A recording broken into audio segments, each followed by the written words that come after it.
finished building the inn last time, and now it's time to add some details, starting with the ground outside. I spread a generous portion of white glue all around the base outside the building with it in place, and then remove it and sprinkle a mixture of sand and gravel over the white glue.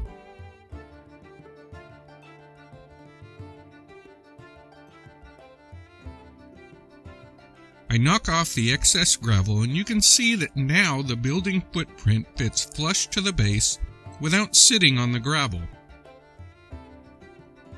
I repeat the process on the other side, and then I set the base aside to dry and start on the roof with a similar technique.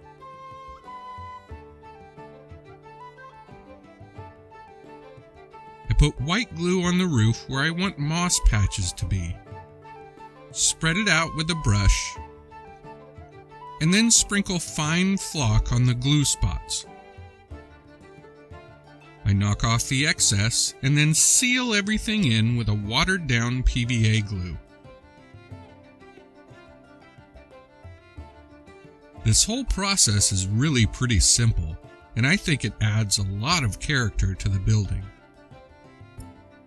To finish off the details, I paint the ground outside with a simple brown right from the bottle, watered down a little. If you water the paint down slightly, the highlights of the larger stones will show through, avoiding the need for a dry brush coat. I was really pleased with how all these details turned out. It really brought the inn to the next level.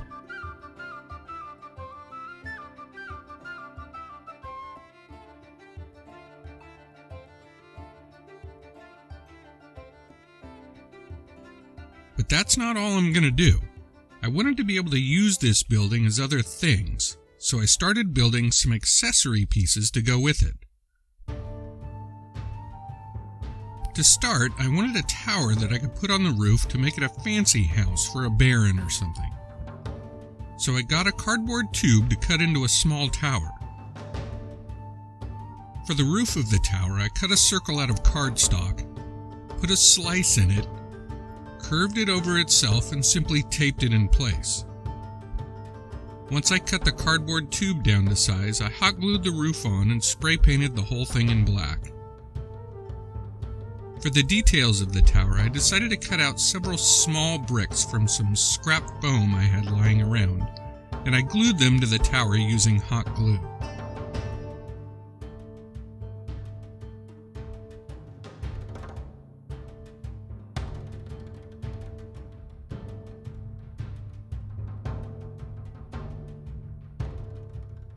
For a window in the tower, I found this plastic cross-stitch fabric at the dollar store, so I cut out a piece and glued it to a space in the bricks. I then hot glued some scraps of foam core I had textured around the window as a window frame.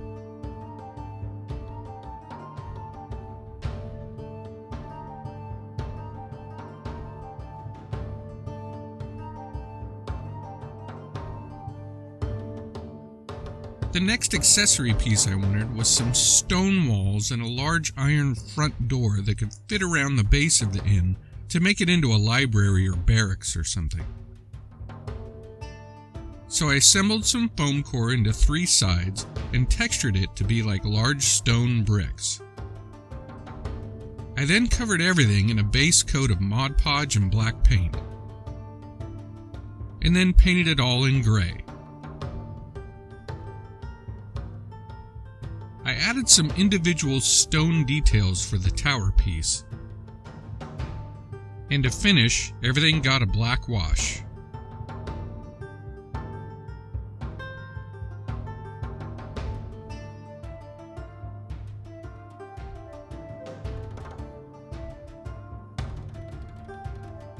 And now my inn can be transformed into some other building, like a library or barracks, using these accessory pieces.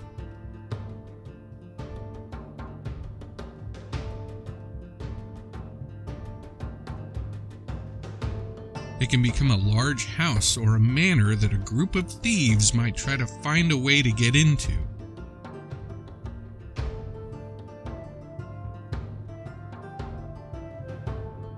It's now much more versatile.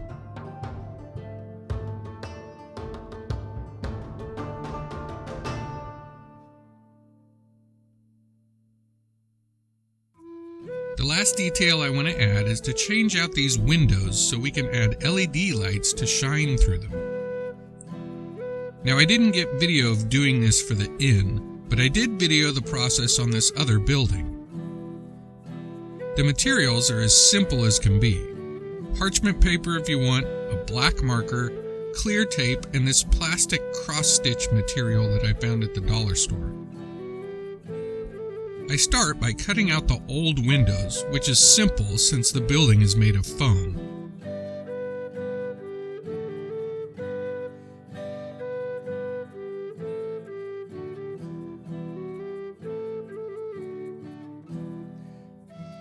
I then color in the cut foam with a black marker, or paint if you want to really match your window frames.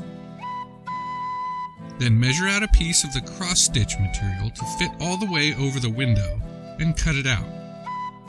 Just regular old scissors work fine to cut this stuff.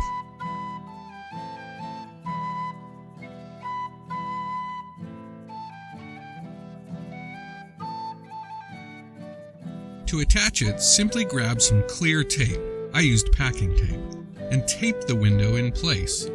If you want to diffuse the light a little, you can cut a piece of parchment paper to add between the tape and the window panes.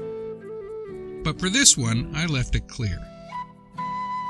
Place one of those cheap battery-powered tea lights inside and your buildings come to life. Now, one problem I ran into was that the light was so bright it shone through the walls and made the building glow.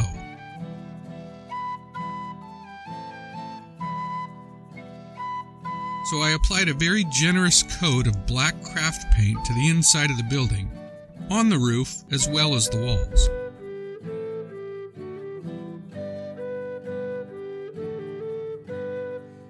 And that took care of that problem.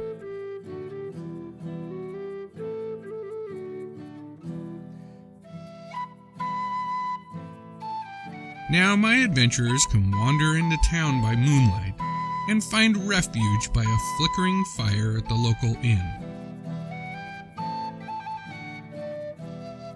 Or they can sneak around the streets at night trying to avoid the army of undead that has invaded the town.